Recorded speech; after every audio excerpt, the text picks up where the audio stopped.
กับแก้มแดงตัวเขาก็จังได้เวลามอกตาบันลงเพื่อเราสองคนจะตั้งกินจังใจจีมละน้องเป็นไม้สลีตั้งมามีนกเก้าเป็นหน้าบะหมี่ข้าวข้าเจ้ามาตกใจน้องบอกอายแล้วว่าบะหมี่ไผ่ใหม่บะหมี่พ่อใจไม่แอวบ้านค่ะหยิบน้องก็ล้นน้ำมันน้องก็ยีวัดประตันบีมันจะปุกดอกค่ะกันตัวให้ได้ก็เอาเฮียก้าจะไปว่ามันอะไรยังบ่ได้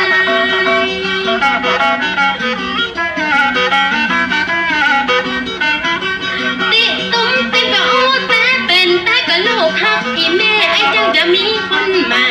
ฟังข่าวแล้วก็ลายุบพ่อใจ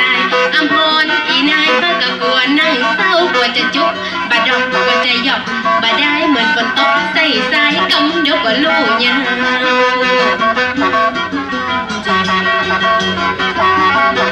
และน้องพอได้อำพรเจ้าป่าบอกฮักเพื่อกับตึกว่าดักอู้กันตั้งหลัง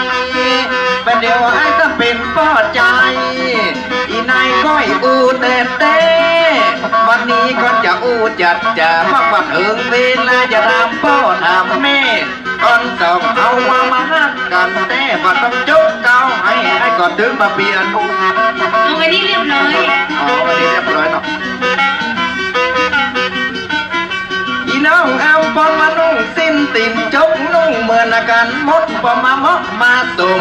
เพราะวันนี้ให้บัดยับอารมณ์มันบอกพอส่งคำปาตีนี้